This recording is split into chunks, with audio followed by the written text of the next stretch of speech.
Mesdames, Messieurs, bonjour et bienvenue sur ce plateau purement économique et consacré au secteur tertiaire, la question de l'approvisionnement dans la relance de l'industrie au Bénin, les difficultés des industriels dans ce contexte de relance du secteur et le rôle des acteurs à divers niveaux, notamment l'État, le Bureau de restructuration et de mise à niveau BRM, l'ASNIB, Association nationale des industries du Bénin, et bien évidemment la Direction générale du développement industriel. Ce sont là nos invités qui seront sur ce plateau pour nous aider à comprendre ce secteur. Je vais commencer d'abord par la droite, notamment M. Adimou Mathias. Vous êtes le trésorier général de l'ASNIB. Vous êtes sur ce plateau pour nous aider un peu à mieux comprendre ce que c'est que l'ASNIB et justement aussi ce que vous faites pour que ce secteur puisse, le secteur de l'industrie puisse aller de l'avant. Après vous, j'ai à votre droite, à vous, M. Eri Donato, qu'on ne présente plus. Vous êtes aujourd'hui directeur général du Bureau de restructuration et de mise à niveau de l'industrie. Bienvenue sur ce plateau. À ma gauche maintenant, toujours par rapport à l'ASNIB qui est très bien représenté sur ce plateau, j'ai M. Aza Narcisse, représentant du président de l'ASNIB. Bienvenue, merci d'avoir accepté notre invitation. Merci. Et pour finir, nous avons à votre gauche, à vous, M. Eli Santos. Il est le directeur général du développement industriel, DGDI. Chers invités, bonjour. Bonjour, monsieur. Merci d'être sur ce plateau pour nous aider à parler un peu économie sur Canal 3 Bénin. D'abord, ma première question s'adresse à vous, monsieur Santos. C'est quoi la DGDI et quel est son rôle? La DGDI, c'est la Direction générale du développement industriel. Et c'est en quelque sorte, si on doit schématiser, le bras opérationnel de l'État pour mettre en œuvre sa politique industrielle. Alors, cette direction, logée au ministère en charge de l'industrie, s'occupe d'opérationnaliser tout ce que le pouvoir central désire faire pour la promotion du secteur industriel. Voilà pour synthétiser ce que je peux dire de la DGDI. Elle a été créée depuis quand cette direction au Bénin? Créée, bon, peut-être sous la forme DGDI, si c'est ça que vous voulez dire, c'est depuis 2006, mais la direction en charge de l'industrie existe depuis longtemps, pour autant que je m'en souvienne, depuis les années 80. C'est vrai, en ce moment, c'était au ministère des Finances, c'était rattaché au ministère des Finances. Et avec l'évolution des choses, on a passé les différents régimes. Ça s'est retrouvé dans un ministère spécifique. Et voilà, donc c'est une direction qui existait avec diverses appellations, mais la fonction existait depuis toujours. Okay. Merci beaucoup, Monsieur Santos. Je vais faire la même question pratiquement à vous, Monsieur Donato. Dites-nous, vous êtes à la tête du Bureau de restructuration et de mise à niveau de l'industrie. Que faites-vous exactement? Merci, Emran Issifou. Oui. Merci de nous avoir invités et de nous donner cette occasion de parler un peu industrie, ce qui n'est pas souvent le cas à la télévision béninoise. Donc, je suis à la tête du Bureau de restructuration et de mise à niveau, qui est un des organes créés par le programme de restructuration et de mise à niveau de l'industrie des États de l'UEMOA depuis 2008 pour mettre en œuvre directement ce programme au niveau du Bénin. Cet organe a été mis en place depuis le 28 mai 2008 et comporte que des compétences à la fois techniques mais un peu administratives aussi. Et notre rôle est de mettre en œuvre au Bénin ce programme qui vise à relancer l'industrie, à relancer la production industrielle en améliorant, je dirais, la compétitivité des entreprises à travers des investissements, l'innovation, la création d'emplois.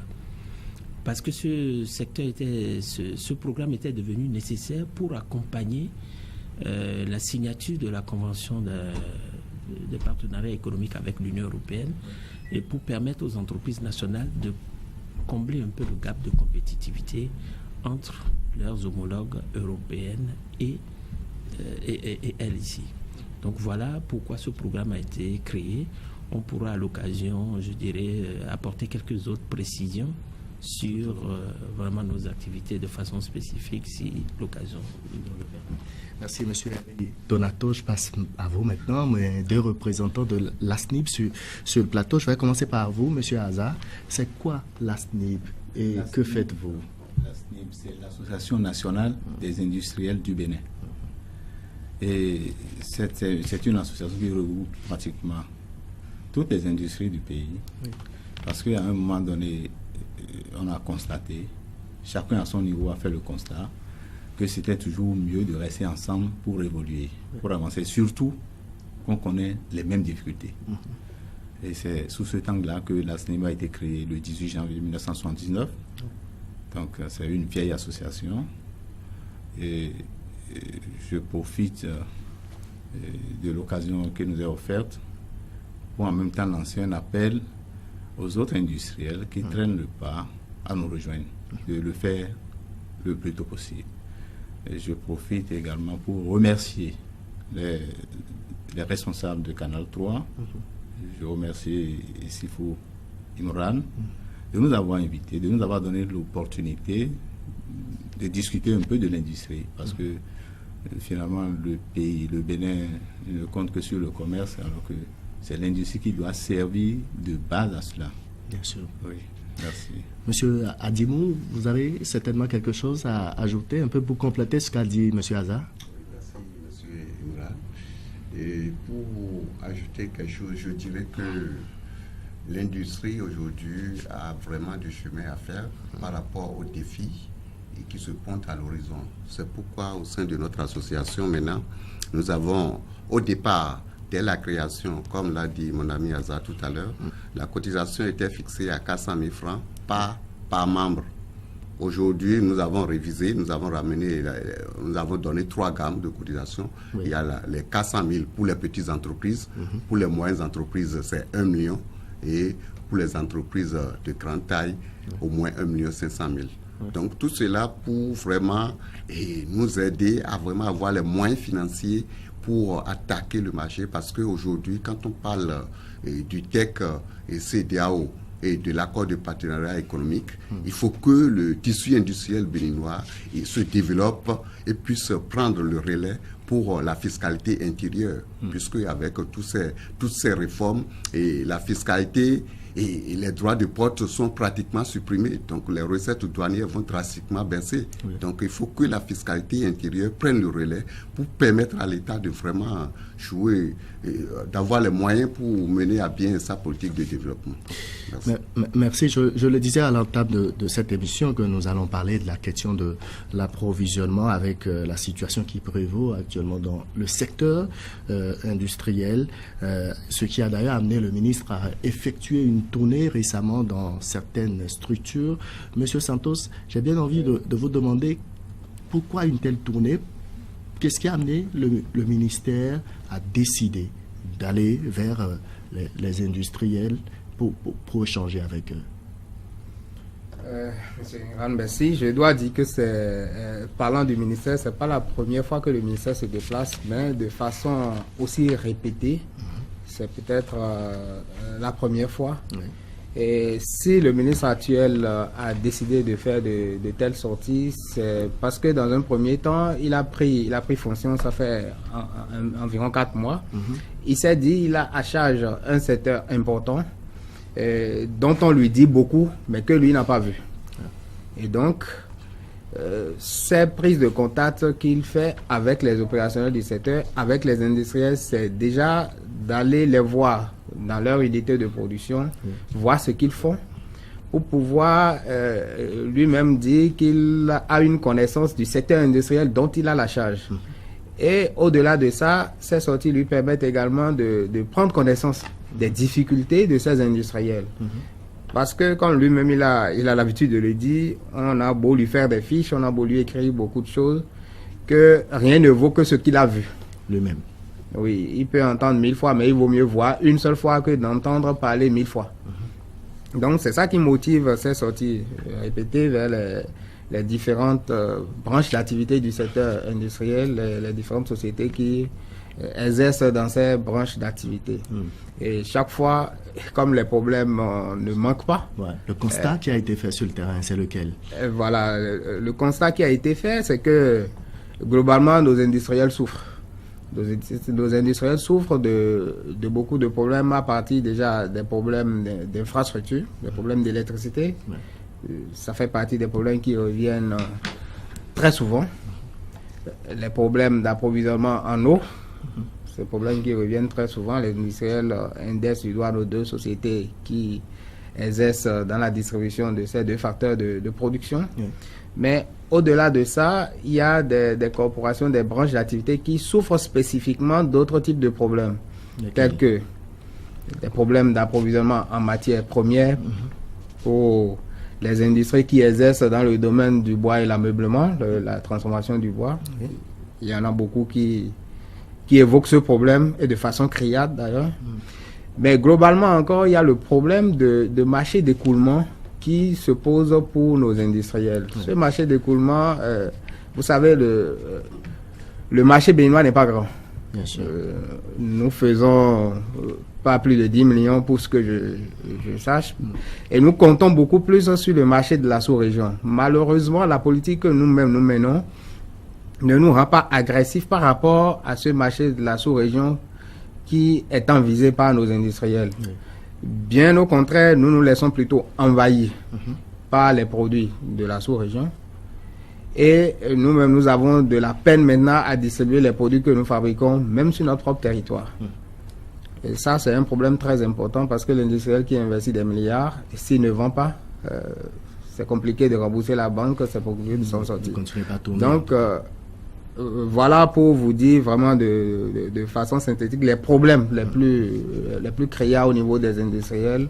On peut les résumer comme ça, c'est-à-dire il y a les facteurs de production, il y a la matière première qui est un problème pour un certain nombre parmi elles, et maintenant il y a le fait que notre marché national n'est pas protégé et que nous n'accompagnons pas suffisamment nos industriels également pour accéder au marché sous-régional. Mais est-ce qu'il y a une sécurité pour les industriels qui risquent par exemple de voir du jour au lendemain leur machine refuser de tourner?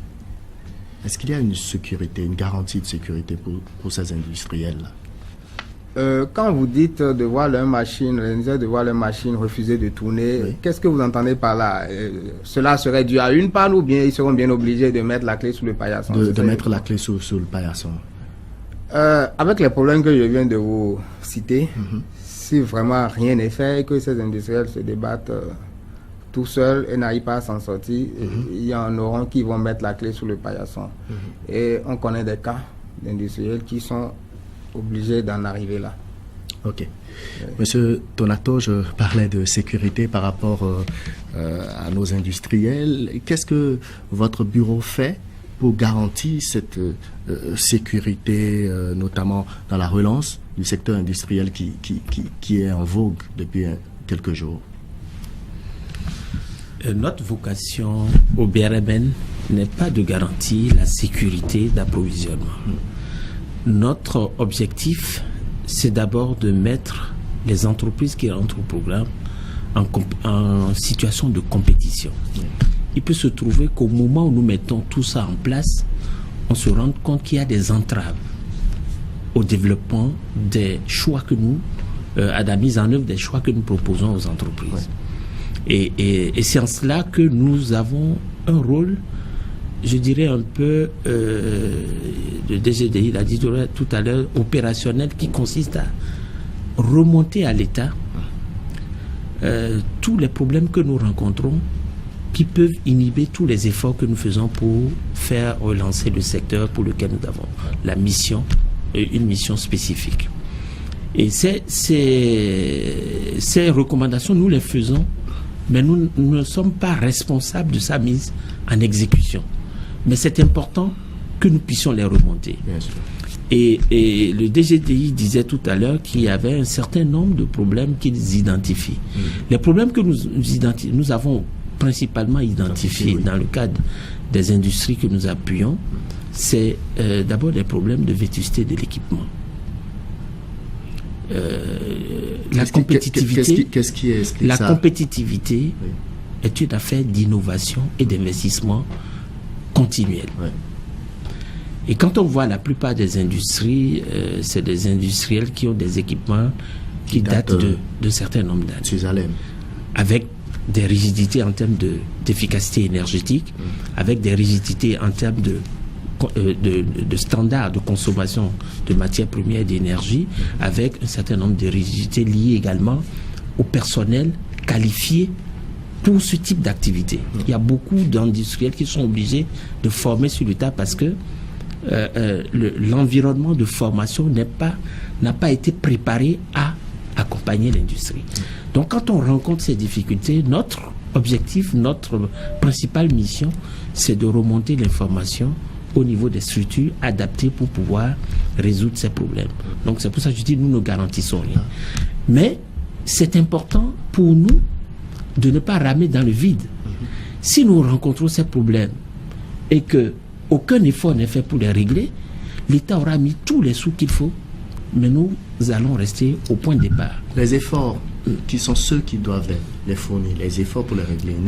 Les premiers efforts, nous les demandons d'abord aux entreprises. C'est pour ça qu'on les met à niveau. Oui. Hein? Le premier effort, on dit, il faut mener l'effort jusqu'à tes genoux, amène la jarre aux genoux pour qu'on puisse te mettre ça sur la tête. L'État est prêt à le faire. Les industriels sont animés vraiment d'une volonté, d'un engagement très fort. Mais c'est l'environnement qui n'est pas toujours propice. Non pas parce qu'il y a de la mauvaise volonté, mais parce qu'il y a un manque de cohérence des structures qu'on met pour appuyer l'industrie.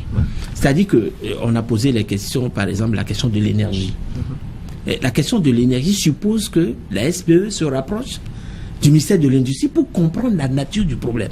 Faut-il continuer à développer nos industries dans des zones, ou bien nos industries dans les zones d'habitation, ou réciproquement, c'est-à-dire que les habitations viennent vers les zones initialement affectées aux industries? Si on continue ce processus, ça va être difficile de préserver l'outil de production. Donc ça veut dire que dans la distribution même de l'énergie, on essaie de préserver d'abord l'outil de production et non les personnes. Parce que ce qui assure la croissance d'un pays, c'est son économie, ce ne sont pas que les individus. Donc on l'aurait fait de cette manière. Donc c'est ça le premier manque de cohérence. Le deuxième manque de cohérence, puisqu'on est sur ce thème, c'est que ça peut être également des questions d'approvisionnement. L'État est en train de mettre beaucoup d'argent pour mettre à niveau et développer les activités d'une industrie. Et voilà que celui qui est chargé d'approvisionner l'industrie en ces matières premières n'est pas informé des choix stratégiques que l'entreprise est en train de faire pour développer son marché. Et c'est celui-là qui est en amont qui devient un handicap au développement de l'activité parce que on n'a pas pris soin, les structures de l'État n'ont pas pris soin de se concerter pour dire qu'est-ce qu'on préserve pour l'industrialisation de notre pays, quels sont les éléments communs. Donc chaque ministère fonctionne de façon autonome et cette cohésion est nécessaire, cette mise en cohérence des politiques devient une nécessité. Ça fait partie des recommandations que nous faisons. Je peux multiplier ces exemples, que ce soit sur la formation, que ce soit sur un certain nombre d'aspects. C'est de dire qu'aujourd'hui, le gros déficit pour nous, c'est de faire en sorte que toutes les structures concourant à l'épanouissement et au développement de l'industrie puissent être associées. Les banques pour les financements, donc des financements adaptés, l'école pour la formation pour les nouveaux métiers, le mécanisme même de contrôle des problèmes d'approvisionnement, puisque quand on prend le bois par exemple ou bien d'autres choses, vous avez, pendant qu'on interdit, on donne des priorités à une industrie, la douane qui a reçu, par exemple, c'est pas une critique directement, je donne un exemple bien sûr, parmi bien d'autres, évidemment, qui est censé interdire l'exportation du bois à l'état brut, continue de le faire, tout simplement parce qu'on lui a présenté une situation et puis elle joue là-dessus. Pendant ce temps, tout ce que nous appuyons, que l'État appuie, que l'UEMOA appuie, que bientôt la CEDEAO appuie pour développer l'industrie, ceux-là vont se retrouver privés de l'essentiel de leur matière. C'est vrai que la matière première n'est pas c'est pas la possession de la matière première qui fait d'une entreprise qu'elle est compétitive. Hein. Vous verrez que beaucoup de pays n'ont pas la matière première, mais l'importent et et vraiment c'est la création de la valeur ajoutée qui est le point. Mais si nous avons la chance d'avoir la matière première qui nous en prive, ça devient vraiment une incohérence. Je crois que c'est sur ces éléments pour que nous essayons de travailler. On ne peut pas garantir, mais on œuvre pour qu'il y ait une concertation de plus ou moins générale. Alors là, de votre chute, Monsieur Hazard, est-ce que vous partagez toutes ces difficultés, les défaillances relevées par Monsieur Donato, et qu'est-ce que la SNIB fait? Qu'entreprenez-vous pour corriger ça? Merci.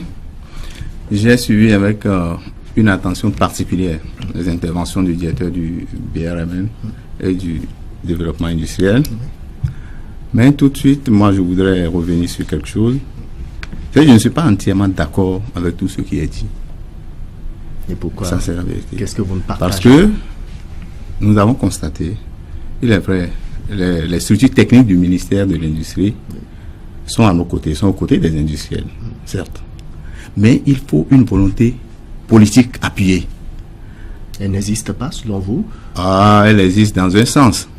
Parce que quand, je crois que tous on a suivi des reportages, quand le président même a pris à bras le corps le problème de la mécanisation de l'agriculture, il est descendu sur le terrain. On a vu les résultats. Il en a fait son cheval de bataille. Et presque tous les jours, le président était sur le terrain en parlant de la mécanisation de l'agriculture. Vous souhaitez qu'il prenne à bras le corps bien sûr, puisque depuis, on a déjà connu 3 ministres de l'industrie. La descente de la semaine dernière, c'est le résultat de 3 ans d'efforts et de tapage. Parce qu'il y a eu des mémorandums qui sont adressés, les entreprises sont en difficulté, il faut l'intervention de l'État. Et c'est tout ce qui a amené le ministre à venir toucher du doigt ce dont nous parlons.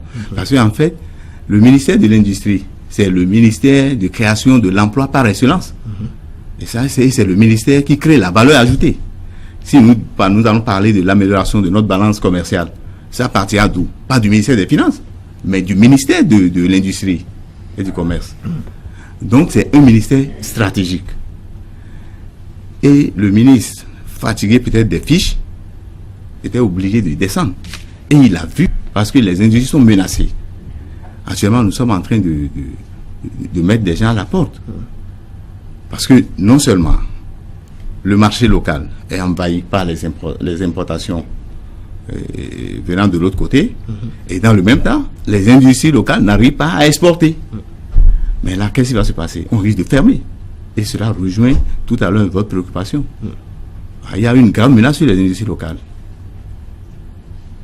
Oui, il y a peut-être une grave menace sur les industries locales, mais quand nous avons écouté M. Donato tout à l'heure, il faisait un développement pour montrer encore l'incohérence qu'il y a entre telle et telle chose. Est-ce que vous partagez ce point de vue? Non, pourquoi? C'est simple. Parce que M. Donato parlait d'une manière générale. Oui. Si nous prenons l'acierie, les aciéries, les entreprises... la plus vieille entreprise dans ce groupe-là, je crois, a une quinzaine d'années. Une autre a été mise en place en début 2014. Et la société qui est vers Jeffa, Sota Bene, a une dizaine d'années d'existence. Et le processus, on n'est pas dépassé en équipement. C'est la même procédure. C'est pour vous dire qu'en fait, les équipements ne sont pas si vétustes. Bon. D'accord? C'est vous qui le dites. Non, mais nous sommes dedans. Parce qu'en 10 ans, on ne doit pas déjà commencer l'amortissement de... Non, mais en 10 ans, on n'a pas importé, on n'a pas mis en place tous les équipements. C'est de manière progressive. D'accord? On a fini... et la dernière installation, c'était en 2013. Et les équipements sont là, visibles. D'accord? Donc c'est pour dire que, bon, par exemple, dans cette branche d'activité, le problème de vétusté ne se pose même pas.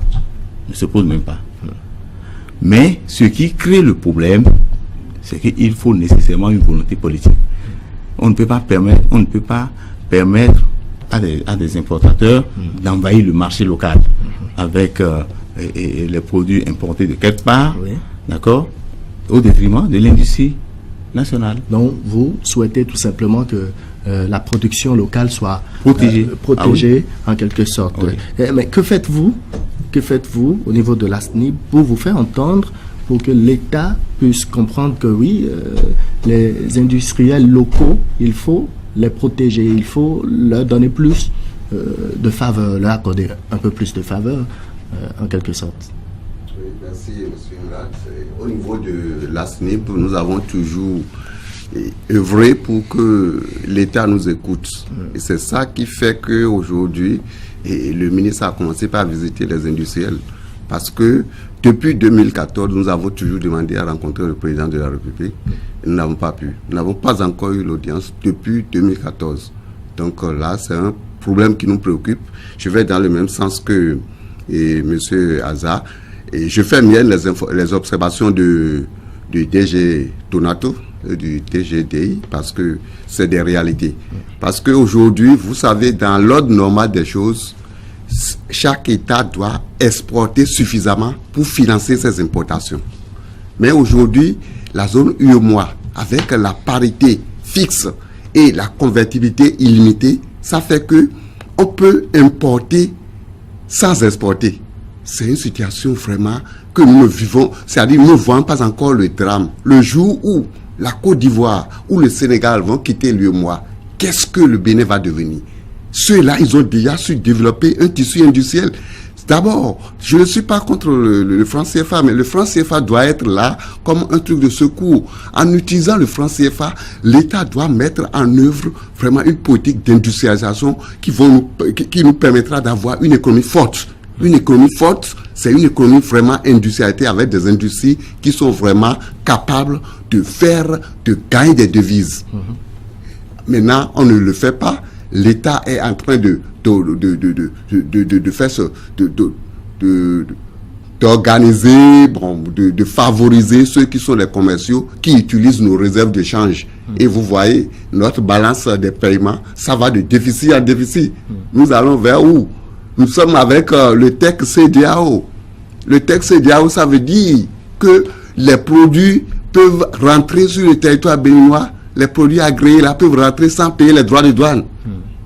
Et on ne fait rien pour ceux qui sont au Bénin ici. Est-ce que vous êtes sûr que ceux qui importent ne paient pas les droits de douane? Bien sûr, ils importent les droits de douane, mais ils utilisent nos réserves de change. L'importation, c'est très ruineux pour un État. L'État doit limiter au maximum. C'est-à-dire l'État doit importer, bien sûr. Un pays doit importer, mais le volume des importations en valeur doit être inférieur au volume des exportations. Parce que quand vous voulez acheter à un pays, il faut que vous pouvez aussi vendre aux autres pays pour gagner leur devise, ce qui n'est pas le cas. Et puis, pire encore, l'État ne protège même pas les industries locales sur les produits qu'ils fabriquent à l'intérieur du territoire. On laisse ces produits encore rentrer sur le territoire sans aucune chose. On pense que quand les gens parlent de libéralisme, on parle des trucs de libéralisme économique, de l'OMC, tout ça là. Les gens ne font pas ça, hein. Quand ils vous disent qu'il y a libéralisme, ils mettent les contingents non tarifaires. Ils vont vous dire que votre produit ne répond pas aux normes. Quelles normes? Ils inventent des trucs, oui. Ils font leur analyse, mais il faut que nous aussi, chez nous, notre État nous protège. L'État ne fait rien pour les industriels. Et l'État perçoit les impôts chez nous. Monsieur Santos, l'État est au banc des accusés, en quelque sorte. Est-ce que vous comprenez un peu l'amertume des industriels que nous avons sur le plateau? Ils estiment déjà que vous laissez les commerciaux importés et ça vient tuer d'abord la concurrence, tuer la production locale. Seconde chose, vous ne créez pas les conditions pour que la production locale puisse faire des exportations en toute sécurité. Est-ce que vous en êtes conscient et que faites-vous pour les aider à régler ces différents problèmes? Monsieur Ingram, je crois que nous sommes à un rendez-vous de vérité, donc en réponse à la première question que vous m'aviez posée, je pense que j'ai été assez honnête dans l'état des lieux que j'ai présenté. Tous ces problèmes, je les ai évoqués. Mais avant d'en revenir spécifiquement à la question que vous venez de me poser, je voudrais vous demander de me permettre de clarifier quelque chose par rapport au propos allez-y. Je voudrais parler par rapport au tarif extérieur commun de la CEDEAO, parce que le TEC, la CEDEAO a été suffisamment évoqué, mais disons la compréhension qu'en a exposé mon industriel de la SNIB en face n'est pas totalement ce qu'il devrait en avoir. Qu'est-ce qu'il devrait en être? Le tarif extérieur commun, en réalité, en fait, c'est juste un instrument qui a été mis en place au niveau de la communauté et qui permet d'harmoniser les droits de douane perceptibles à nos frontières. Donc, quand quelqu'un importe, d'accord, que la personne décide de rentrer sur le territoire communautaire par le Bénin ou par le Togo ou par le Nigeria ou tout autre état de la CEDEAO, oui. La personne est théoriquement confrontée au paiement des mêmes droits de douane. J'ai dit bien théoriquement. C'est ce que le tarif extérieur commun de la CEDEAO fixe. Donc, le TEC CEDEAO, en fait, ne permet pas d'importer sans payer de droits de douane. Cela a été dit. Oui. Mais par contre, ce à quoi il voudrait faire allusion certainement, c'est au schéma de libéralisation des échanges. Au niveau de la CEDEAO. Au niveau de l'UEMOA, nous avons ce que nous appelons la taxe préférentielle communautaire, qui sont deux instruments qui fonctionnent de la même façon. Voilà ce que ça permet. Ça permet à un industriel qui fabrique un produit dans la sous-région concernée, que ce soit dans l'UEMOA ou dans la CEDEAO, selon le cas, SLE ou TPC, de pouvoir exporter dans les pays de la zone son produit en exonération de droits de douane. Autrement dit, de façon terre à terre, un produit fabriqué en Côte d'Ivoire, reconnu comme originaire, peut être envoyé de la Côte d'Ivoire au Bénin sans paiement de droits de douane en entrant sur le territoire béninois. C'est ce que ces mesures de facilitation des échanges stipulent. Cela permet d'élargir en fait le marché. Et donc, quelqu'un qui fabrique au Bénin un produit qui est reconnu comme originaire, il lui est loisible de prendre son produit et d'aller le vendre dans n'importe quel autre pays de la sous-région en respectant les conditions citées au niveau du schéma de libération des échanges ou de la taxe préférentielle communautaire, libre de droits de douane, ce qui lui permet d'être compétitif par rapport à celui qui fabrique le même produit sur le territoire de destination. Puisque les droits de douane en réalité servent un peu de protection, puisque si vous devez supporter 35% sur un produit que vous amenez, vous le vendez un peu plus cher. Sauf qu'ici, Monsieur Santos, c'est que vous avez des gens qui importent et qui amènent des produits qui sont encore moins chers que la production locale. Qu'est-ce qui peut expliquer ça? Est-ce les conditions dont vous nous parlez là, ou il y a autre chose qui permet à ceux qui importent de vendre moins cher par rapport à ceux qui font de la production locale? Il y a plusieurs facteurs qui peuvent entrer en ligne de compte. Mais d'abord, le produit dont vous parlez vient d'où? Vient de l'espace communautaire ou bien de l'espace hors communauté? Vous prenez l'exemple d'un produit communautaire. Oui, quelles sont les spécificités? Quelles sont les différences que vous y mettez? D'accord. Si c'est un produit communautaire, c'est-à-dire un produit fabriqué dans l'un des États membres de la CEDEAO et qui est reconnu comme originaire, le produit vient au Bénin libre de droits de douane. Le douanier à la frontière, du moment où le produit a le certificat d'origine, ne peut pas lui exiger de payer les droits de douane, ça ne se fait pas. D'accord?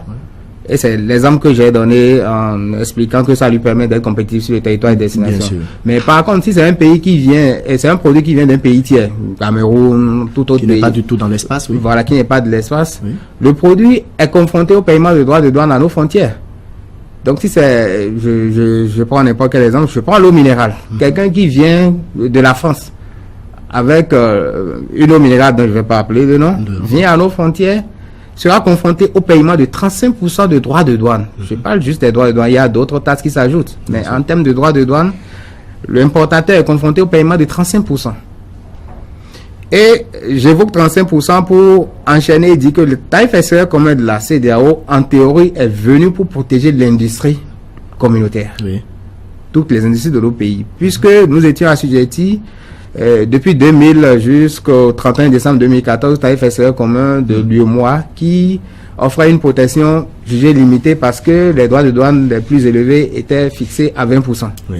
Mais on est passé à 35%, ce qui offre une meilleure protection. Maintenant, ne me demandez pas l'application de ce tarif. Ça, c'est les douaniers qui le font. Je ne saurais répondre à leur place. Mais on entend beaucoup de choses. Ouais.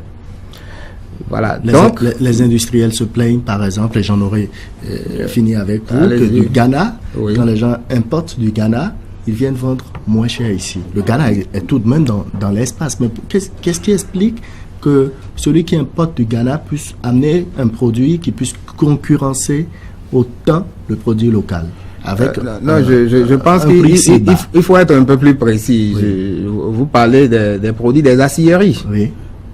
Voilà. Il y a plusieurs éléments qui peuvent entrer en ligne de compte. Lesquels? Déjà, les industriels du secteur estiment qu'ils s'approvisionnent tous dans les mêmes conditions auprès des mêmes fournisseurs de matières premières. Parce que nous ne produisons pas dans la sous-région des matières premières des aciéries. Et donc, ils estiment qu'à ce niveau, il ne doit pas avoir de problème. Mais il y a un autre niveau qui suit. Le niveau qui suit, c'est les coûts des facteurs de production. Oui. Il faudrait que nous puissions comparer. L'autre chose... N'est-ce pas les mêmes coûts? En termes d'électricité et eau, les coûts ne sont pas pareils. Le Bénin est reconnu pour être un peu plus cher. Ça, c'est un deuxième élément. Au Ghana, je sais que ce que M. Tonato a tenté d'expliquer tout à l'heure, c'est-à-dire la priorisation des zones industrielles en termes de fourniture d'énergie électrique est faite là-bas. Donc, ces industriels subissent moins de coupures lorsqu'ils produisent. Mais ici, quand vous êtes obligé de produire avec du gasoil, ou quand vous subissez beaucoup de pertes en cours de production parce que tout le temps vous êtes coupé. Puisque quand une usine est coupée, les machines s'arrêtent, la production en cours subit beaucoup de pertes. Si. Tout ça alourdit votre coût de production. Lorsque votre usine n'est pas mise à niveau, il y a forcément des choses que vous faites tous les jours, vous pensez que ça vous permet d'être à l'optimum de la production, mais ce n'est pas vraiment le cas. Ce qu'expliquait tout à l'heure M. Tonato. Exactement. C'est pour vous faire toucher du doigt ce qu'il disait. Vous avez des pertes à ces niveaux-là. Passons tous ces éléments. L'entreprise qui est installée au Ghana pourrait avoir des facilités que nous n'avons pas mesurées, que l'entreprise qui est installée au Bénin n'a pas.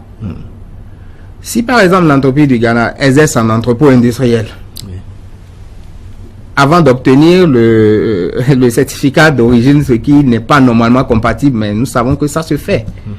Si cette entreprise exerce un entrepôt industriel, ça lui accorde des facilités puisqu'il n'a pas supporté les droits de douane immédiatement sur la matière première importée, ce qui lui permet de se permettre de vendre un peu moins cher son produit fini.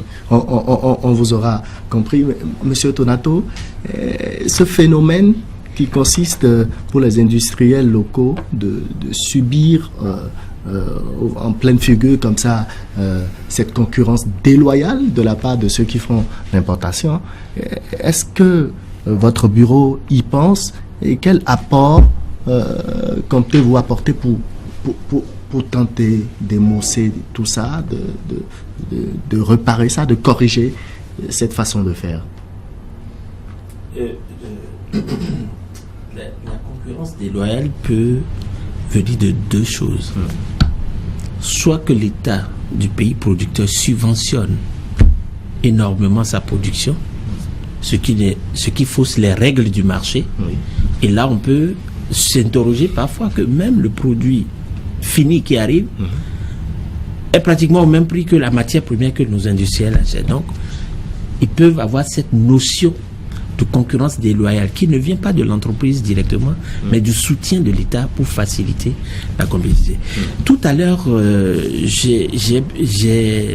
en décrivant un peu l'environnement de notre économie, j'ai eu à poser le problème de vétusté, effectivement, des infrastructures, non pas parce que je voulais discréditer les entreprises, mais le premier diagnostic qui a été fait avant qu'on ne crée le programme de mise à niveau, c'est celui-là. Sinon, il n'y a pas de programme de mise à niveau. Il n'y a pas de programme de mise à niveau si on ne constate pas, on ne fait pas un diagnostic de l'existant pour savoir quel type d'appui apporter. Et d'ailleurs, les entreprises qui sont entrées au programme à la phase pilote de 2008 à 2014, 51% des investissements concernaient la modernisation de l'outil de production. Ça veut dire que quand on est dans l'industrie, ce qui fait la compétitivité, ce n'est pas seulement les coûts des facteurs, mais c'est également l'outil moderne et l'innovation que vous faites. Quand vous faites de l'innovation, si vous voulez concurrencer un pays comme la Chine aujourd'hui, qui a une technologie avancée, très avancée, qui a des coûts d'énergie, qui subventionne, c'est difficile.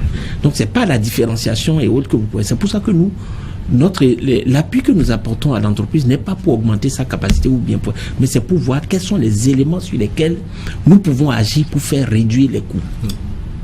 Parce qu'il y a des rigidités de l'environnement qui ne sont pas imputables à l'entreprise. Le DGDI parlait du coût de l'énergie. Si l'entreprise doit attendre que l'État baisse le coût de l'énergie, aucune dans l'aide ne va évoluer. Donc nous essayons de leur dire, au-delà de ce qui ne dépend pas de vous, au moins il y a des choses qui dépendent de vous sur lesquelles nous allons travailler. Notamment vos machines. Vos machines, vos méthodes de travail, votre capacité à innover, mais également votre capacité à trouver de nouveaux marchés. Parce que ça aussi, c'est le gros handicap auquel les entreprises sont confrontées. Donc, je ne remets pas en cause, honnêtement, on est dans la même barque, et d'ailleurs, je suis là pour ça. Le programme a été conçu pour... Quand vous parlez d'un équipement qui date de 10 ans, il y a des domaines en informatique, c'est tous les 6 mois, ça a changé. C'est pas parce que vous l'avez eu 3 ans qu'il n'est pas obsolète, qui n'est pas vétuste. Donc ça dépend du secteur dans lequel vous êtes. La question peut ne pas se poser pour eux, mais peut se poser pour d'autres. Et donc c'est de ne pas prendre mes observations comme une généralisation, mais comme une synthèse. Vous pouvez ne pas être concerné, mais la plupart des gens sont concernés. Ceux qui sont passés à la mise à niveau, et monsieur le DG social est là pour le dire. Je dis 51% concernés la modernisation de l'outil. Ça veut dire qu'il était dépassé. Donc c'est important. Maintenant, j'ai parlé aussi des incohérences qui handicapent le développement. On parlait du tech tout à l'heure. Oui. Le problème auquel peuvent être, et je suis sûr qu'ils sont également concernés, on peut parler du fer à béton comme on peut parler de l'huile. Le tech, l'a dit le DGDI, a été conçu pour protéger l'industrie locale. Mais que font d'autres services? Dès qu'on a mis à 35%, le réflexe est de dire la valeur à partir de laquelle nous allons dédouaner n'est plus la valeur réelle, mais nous allons la minorer pour rester en statu quo. C'est une façon de saper la décision communautaire, mais également l'ambition de l'État de développer l'industrie. Et ça, c'est le service des douanes. En accord, c'est ceux qui sont puissants au Bénin aujourd'hui, ce sont les commerçants et les importateurs. Donc, c'est important qu'on ait un regard, non pas pour les affaiblir, mais quand on veut vraiment, il y a une politique cohérente à développer pour développer l'industrie, il ne faut pas que des décisions communautaires, et d'ailleurs c'est cette décision communautaire qui doivent guider chaque pays. Quand on parle des ODD, c'est pas le Bénin qui a fixé, mais on sait qu'en les respectant, ça donne un certain nombre de facilités. Donc il ne faut pas que des structures autres que les structures du ministère de l'Industrie sapent l'effort que fait la communauté, que fait l'État. Et ça, nous sommes confrontés à ça, et ça fait partie des choses que nous essayons de défendre. Parce que vous remontez. On remonte. Une défaillance. La preuve, si le ministre fait les visites, c'est vrai qu'ils ont fait c'est une pression. C'est une pression. Quels sont ceux qui font pression aujourd'hui pour qu'on puisse... c'est les commerçants qui dirigent pratiquement tout. Que ce soit au niveau de la chambre du commerce, du patronat. Ça veut dire que nous voulons un autre type de commerçants. C'est-à-dire des commerçants qui aident la production nationale à se vendre à l'étranger, et non des commerçants qui nous amènent que des choses pour inonder notre pays. Donc c'est une nouvelle génération de commerçants dont on a besoin d'eux. Il ne faut pas les vilipender, il ne faut pas les détruire, mais nous avons besoin de leur savoir-faire en sens inverse. Et c'est eux qui doivent, et toute entreprise qui est confrontée à l'exportation est confrontée à l'idée de modernisation et d'amélioration de qualité. Donc c'est l'un aussi des facteurs. C'est améliorer la qualité qui fait qu'on est obligé d'innover de façon permanente. On m'annonce qu'on a plus que 10 minutes pour terminer cette émission. Je veux bien vous laisser la parole sur cet aspect de la chose. Qu'est-ce qui, en 2 minutes, s'il vous plaît, et là, on pourra passer aux perspectives, ce qui a lieu de faire pour améliorer, pour relancer effectivement le secteur industriel. Dites un mot rapidement sur les interventions. Ce débat, oui. C'est que les téléspectateurs puissent toucher du doigt ce dont nous parlons. Terre à terre. Les 4 usines, les 4 aciéries du Bénin ont une capacité de production de 222 000 tonnes par an. Notre besoin au plan national, c'est de 90 000 tonnes. D'accord? Ça veut dire que la capacité de production dépasse déjà le besoin. Si on n'exporte pas, les gens risquent de fermer. Et c'est ce qui a commencé. J'insistais sur l'autre aspect, que c'est pas nécessairement que les trucs sont vétustes que le point se pose. Le cas des tubes sans amiante, c'est palpable. En Afrique de l'Ouest, il y a 2 unités de production. Il y a une à Dakar et une à Cotonou. D'accord? L'usine de Cotonou a dû arrêter, enfin, suspendre ses activités. Et le personnel a été renvoyé. On a mis tout le monde dehors. Ils sont près de 120 personnes, 120 familles. C'est de ça qu'on est en train de parler. Et le ministre a vu les installations. C'est des machines neuves, c'est des machines qui ont été installées. On a fini les installations en fin 2013. Les machines sont là. Ça ne fonctionne pas. Pourquoi? Parce que il y a l'importation des tuiles avec amiante. Mais on prend soin de mettre le cachet sans amiante là-dessus. D'accord? Donc voilà un point réel. Et ça concerne aussi le fer à béton. Les gens font venir du n'importe quoi dans le pays. L'histoire des fers hors normes. Et là, pour illustrer un peu ce dont nous parlons, nous avons les mêmes sources d'approvisionnement avec les usines du Ghana, du Nigeria. D'accord? Mais comment se fait-il que le fer qui vient du Ghana, même si l'énergie coûte cher au Bénin, mais il y a le transport qui va s'ajouter. Le gars amène du Ghana, il arrive à détruire la production locale. Il y a quelque chose qui ne va pas. Et on ne va pas nécessairement tirer sur les douaniers, parce que quand on parle du Ghana, on vise l'Acodi. Mais il y a d'autres frontières. Oui, il y a d'autres endroits de passage. Donc je crois qu'il faut aujourd'hui une volonté politique. Vous reconnaissez au moins qu'il y a peut-être des entrées frauduleuses de marchandises sur le territoire national. Non, ça se sent sur le truc, déjà. Mais aussi que les gens jouent sur la production. Et il faut une volonté politique affichée. Vraiment, il faut que le président même prenne ses responsabilités dans ce domaine-là. Sinon, ce qui risque de se passer, on est 10 millions de Béninois. Je crois que dans chaque maison, on a au moins 10 chômeurs. Oui. Monsieur, et là, on doit faire attention. Monsieur Adimo, je veux bien vous amener sur un autre aspect de la chose, l'exportation, par exemple, vers le Tchad, où le Nigeria met un embargo. Quel est votre souhait dans ce domaine? Parce que c'est aussi une situation qui vient tuer la production locale, si je peux le dire ainsi. Tout à fait, monsieur le ministre. L'exportation, parce que les entreprises qui produisent du fer au Bénin ont l'habitude actuellement, ils ont conquéri un peu le marché tchadien. Donc, pour accéder au Tchad, les camions doivent traverser le marché et le territoire du Nigeria. Il se fait que, ces camions qui chargent les marchandises depuis le Bénin rencontrent des difficultés, des représailles sur le territoire nigérien. C'est lesquelles représailles les empêchent de traverser pour aller vers le Tchad. Donc, ce qui a vraiment porté un coup très dur à ces entreprises industrielles, puisque c'est les entreprises qui justifient près de 60% de leur chiffre d'affaires à l'exportation.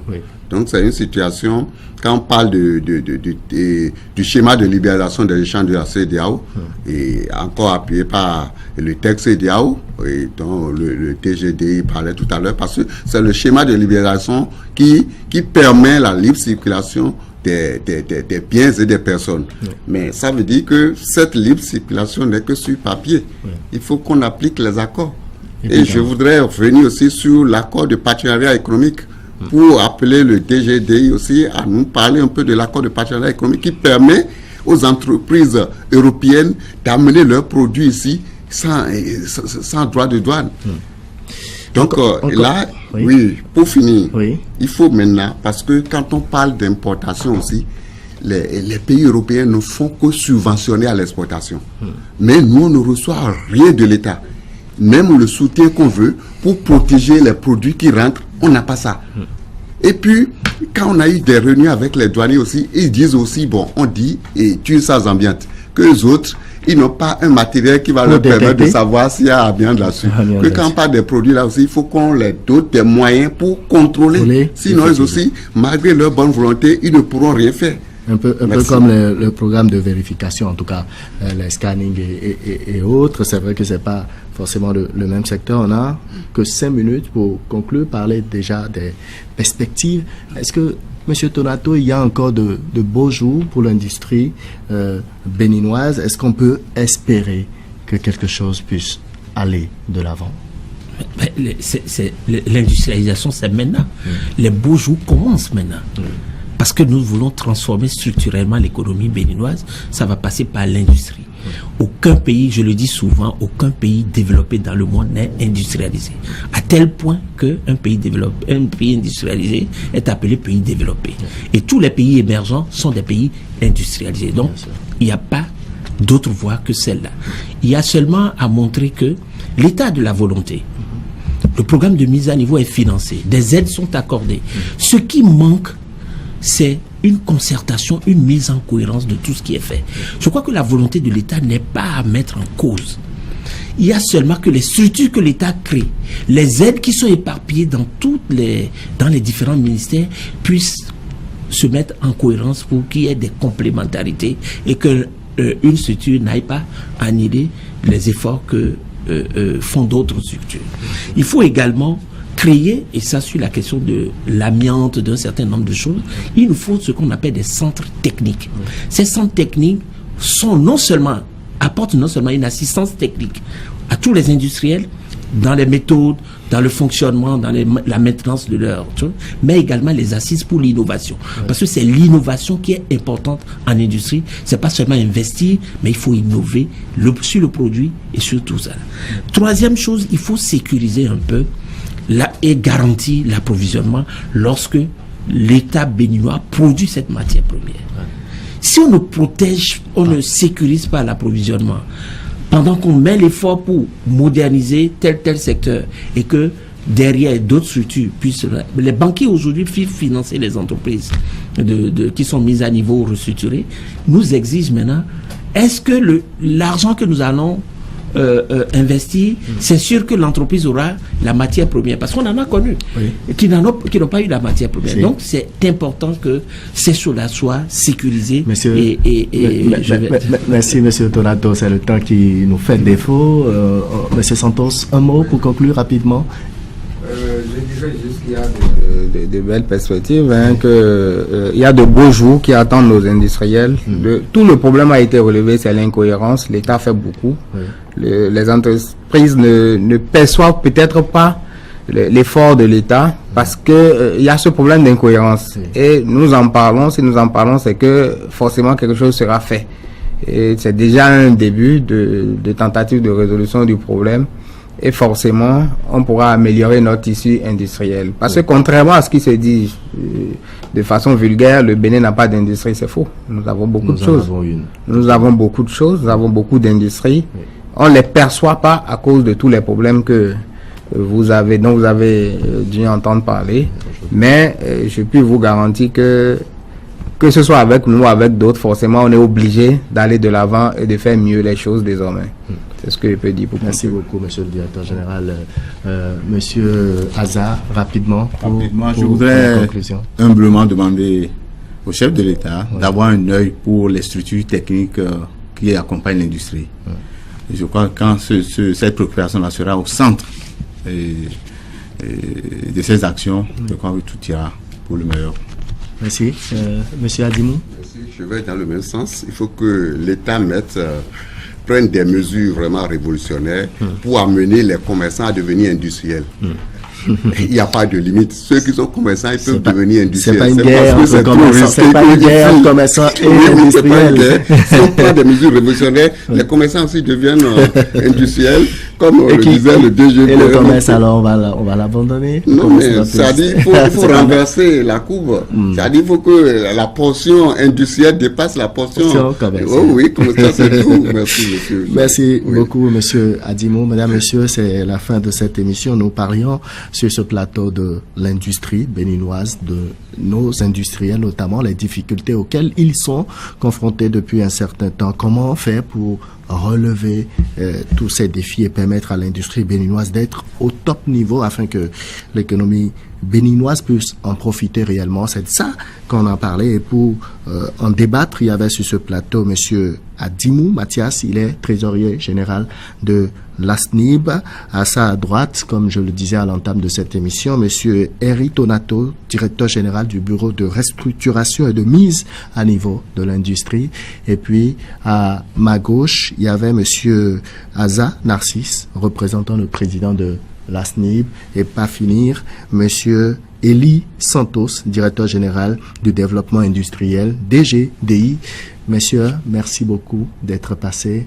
Excellente suite des programmes sur Canal 3 Bénin.